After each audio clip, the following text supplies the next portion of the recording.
Hi, my name's Tamara. I'm a nature therapy guide, an experiential herbalist, and someone who has walked a long road in healing from trauma.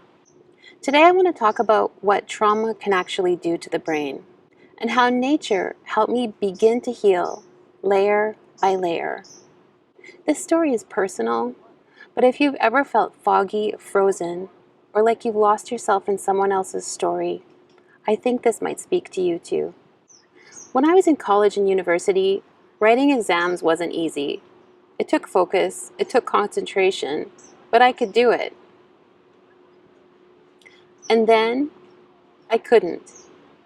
After years in a relationship where I felt dismissed, less than, and constantly unsure of myself, I started losing access to that clarity.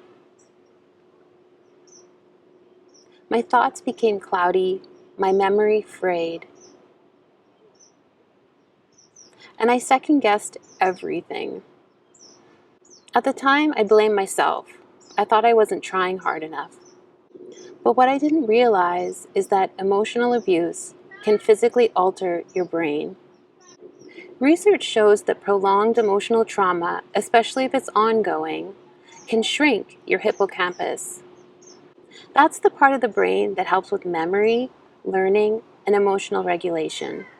Trauma can also hijack your amygdala, your internal alarm system, and suppress activity in your prefrontal cortex, which is responsible for clear thinking and decision making. So no, I wasn't just failing. My brain had been impacted by my environment. But here's the hopeful part. Your brain can heal, especially if you're in the right environment. Yay! What helped me wasn't one big breakthrough. It was consistency. It was stepping outside.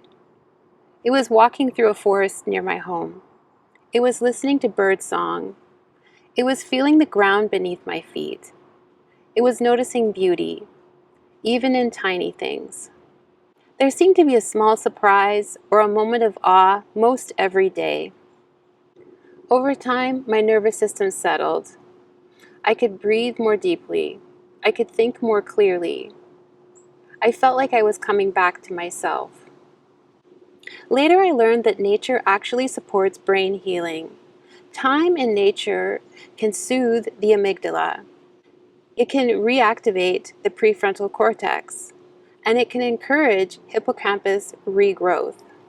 It's important to mention, too, that being in nature reconnects you with your senses and with your body.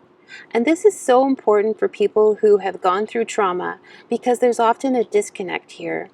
So spending time in nature reconnects you with what you're feeling, inside and all around, what you're sensing all around you. So it's excellent for that too. As my system healed, I began to make different choices.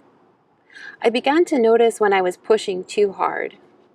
I started to listen inward instead of outsourcing my worth. Nature helped me remember who I was before the trauma and beyond it. And that's why I do the work I do now. Not because I have all the answers, but because I've walked this path. And I know how powerful it can be to not walk alone.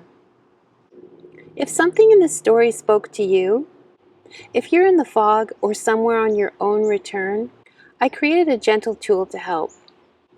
It's called the Return to Self Pocket Guide.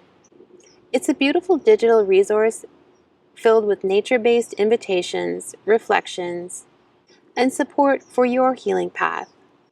You can use it at your pace wherever you are in the world.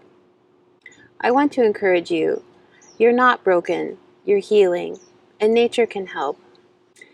You deserve support that feels nourishing, not overwhelming. I hope this helps you in your return. Thank you so much.